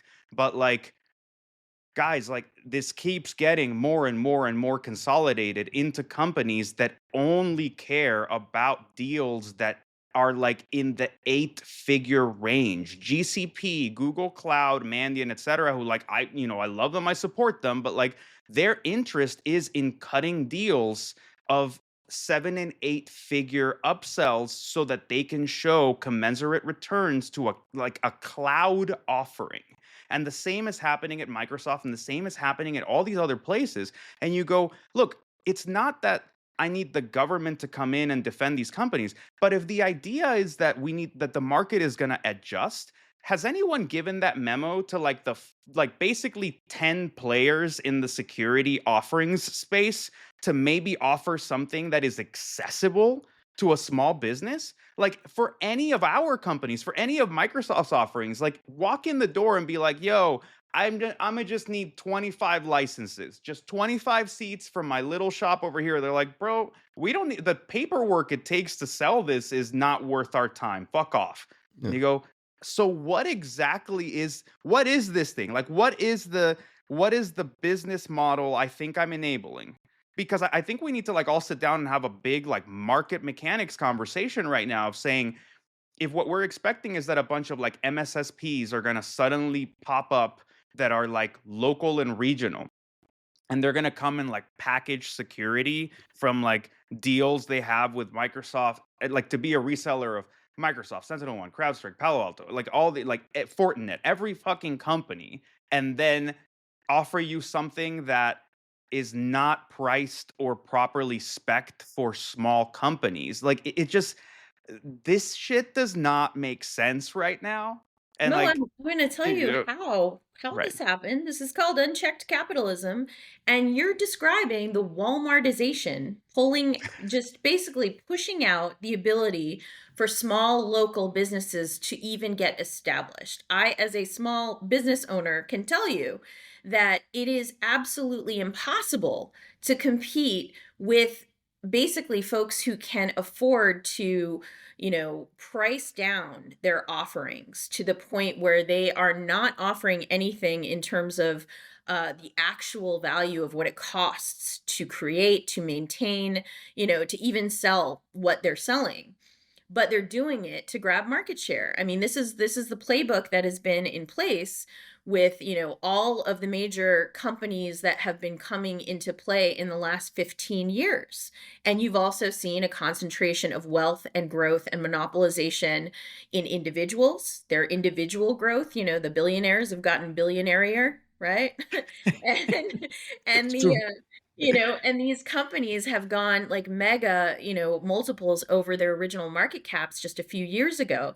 I mean, just even in the pandemic alone, remember we thought, oh, there's this economic downturn because the pandemic. No, we saw record profits Mm-hmm. and labor cuts, right? So we saw all of these things where it's unchecked capitalism. So what you're describing is the Walmartization, the pushing out of the mom and pops, and the inability for the consumers to, one, get something that's right sized for them and that's actually helping to solve a security problem. Yeah. Now, when I say unchecked capitalism, who's supposed to balance this out? It's supposed to be regulation. Well, we don't have that here on Mm-hmm. that front in the United States anymore. If we look to our global counterparts and hope, like you were saying, you've got some hope in France or in Europe to help regulate the companies into doing things. Well, they'll just do it for that market. They won't Right. do it for us. And so Oh, we're still a little bit stuck. I think the only reason I look to the Europeans is the fact that like the Europeans are suffering a different Achilles heel, which is it's like a different side of the exact same coin, which is they do not compete. They have no companies of their own that do any of this shit. Like there are the other day I was like talking to someone and they're like, well, there are no European AI companies, like not frontier model, like not actually like bleeding edge doing their own shit. There are none.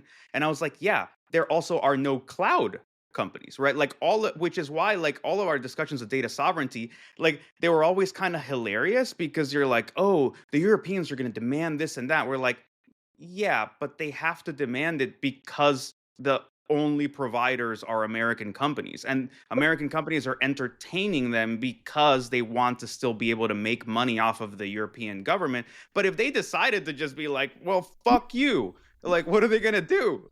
They don't say fuck you. They comply within that country. So in the data Right. centers of the cloud data centers that are housed in that country, they comply with the laws in that country. Right. That's why I'm saying we don't get any benefit of that. Correct. Right. because it's Wild West over here. Right. Without the regulations applying over here, they're not going to apply them. I Yeah. remember doing a security audit of a global construction company that was based in the United States, and they had to comply with European privacy law. So they had a switch where they could just turn it on and off, and they just turned it on in Europe, and they didn't turn it on in the United States. And it was like, Comply. it was a global construction company, like physical construction, and you could search in any employee, including contractors, could search the time card application for a name of a country and then suddenly find all of the employees by name and local address in that country. So imagine searching for Iraq and and just finding who's in Iraq and everything. Right. In Europe, you couldn't do that because they had a switch, right? And they only Right. turned that switch on in Europe.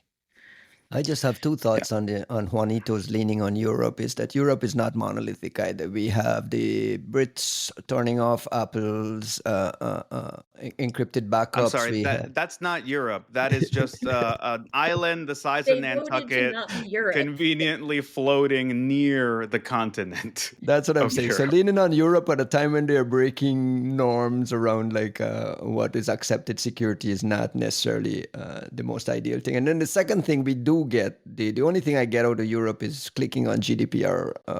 Oh, the fucking cookies. Cookies. No, well, look, my point is simply that look, with this conversation and with the one about what was it, the mercenary spyware in Apple and whatever, all I've been talking about is someone setting a standard. I am not thinking that anybody's got You're looking for leadership somewhere. Well, yeah, I want leadership somewhere just for the sake of raising the bar.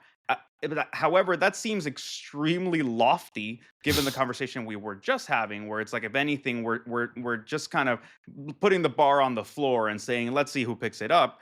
What it makes me wonder is to what extent what we're fostering in this Wild West is the opening for the Pinkertons. Like, where is the privatized defense industry coming from? And what's it going to look like? Because I'll tell you this, the regulation, I've always bitched about regulation in the sense that I kind of want it on one hand and I resent it on the other, because I want it to come in to pressure the huge companies that have no responsiveness to a market because they don't give a fuck because their money comes from somewhere else. And I resent it when it limits what could be appearing in a smaller, in the smaller scale, like companies that have no way of sort of competing or doing. Because what I'm saying here is if we're going to have an equivalent of Pinkertons, if we're going to have an equivalent of a privatized security offering, well, part of what never let that happen was a fear of this DOJ that looks at you using a leaked username and password to an account you don't own as a CFAA violation, regardless of its context. And no stare decisis, no background of cases that you can point to of saying, hey, this is good faith security offering or research or whatever. And conversations about hacking back, literally having first of all, hacking back never made any fucking sense in the first place. And second, the solution to it is to look at how we privatized piracy back in the day. You're like, dude, the whole conversation is just being had on fucking dumbass terms.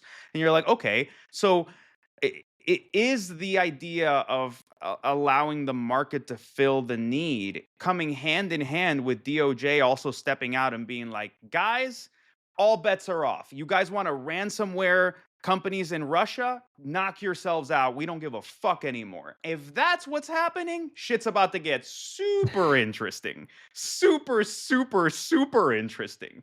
But that, you need that determination. You need them to come out proactively and say, we will not be prosecuting anybody that does anything that's targeting companies outside of the US, or we will not be anybody who's acting in the defense of a US company.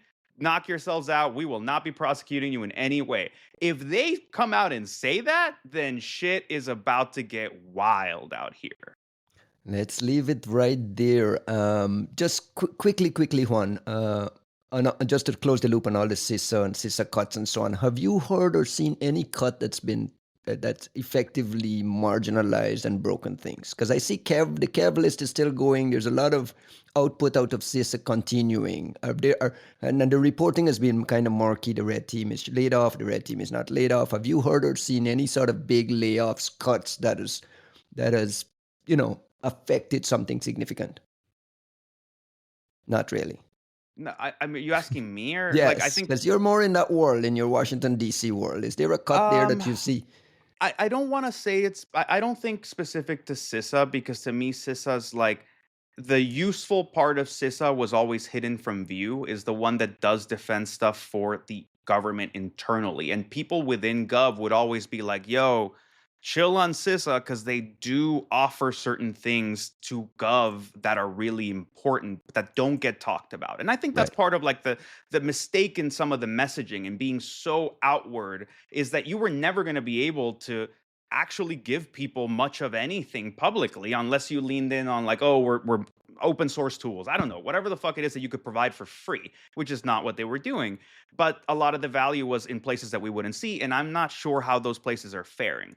What I will say is I'm hearing from like the things I'm hearing of cuts in the IC are genuinely worrying because they're being done in what sound like so sweeping and careless ways, including like the discussion of like DEI and whatever, because these over bureaucratized intelligence agencies were relying on like shortcuts and cheats around the bureaucracy in order to retain really high end talent. So, something that I've heard about is like there were folks that were being kept on like, you just came back from a rotation to the Middle East, and the only billet that was available in like that unit that you used to serve at that they want you at was a fucking it was a DEI billet, and you're like, oh, okay, yeah, I'll just go into the DEI job, and the next thing you know, like one of the most talented people in that team who you were dying to retain, who you cannot easily replace, who you cannot afford to rehire,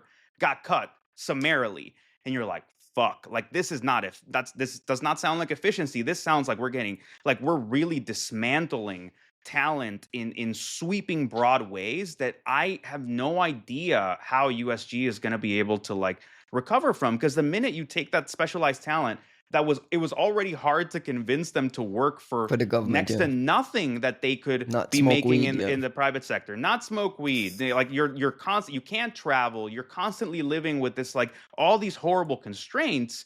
And now like you're getting summarily you're having this thing like taken away from you, which was security, like the feeling that you could have a mission and you wouldn't feel fucked with like every 2 years, like some Google executive suddenly decides they're going to cut 15,000 people and like you're out on the street overnight. You're taking that away. I just don't see how we expect to restaff these capabilities in those important pockets that are not subject to like just being spun out as a third party. Like that's my one fear. We can't restaff them, even if we tried to hire them all back today, we can't. We can't get them all back. But I will tell you what happened in the previous administration of this flavor. Things went on pause, cybersecurity wise, at the federal level. Like when the last administration came back in, they took a look and they literally saw like no forward momentum, no movement. I think what we have here with all these cuts is going to be a regression, and it's not just going to affect the United States, it's already affecting our international partners, and in more ways than just cutting, intelligence from Ukrainian operations and things like that. It is the fact that our government can't necessarily have as many secrets shared with it as it entertained in the past. That is cutting. It's basically a downward spiral that happened very, very, very quickly. It's like a sepsis, and I am worried about, our global organ failure in cybersecurity as a result of this. And so, not to leave it on such a gross I was just note. going to say, on that note. No, On that we note. can't leave it on this gross note. I just want to thank you all for having me as your extra buddy on Three Buddy. Absolutely. 3 Come buddies. on. I We made you definitely wake up want. at an ungodly hour for I know, this. and I pretended to brush my hair. So everyone who watches the YouTube will be like, she didn't do that. She did not. Before we go, we always close the show with shout outs and Okay. plugs. Hey, do you have any shout outs you want to give Well, to let me folks think in the about it. audience? You do me last. Juanito, Damn it! I never he's prepare never for this. prepared. No, I'm never prepared across the board. So shout out to actually to a lot of sort of the European partners who are trying to figure their shit out. I actually had some really interesting conversations very recently with folks who are suddenly having to get very real and pragmatic, and the rug has been pulled out from under their feet.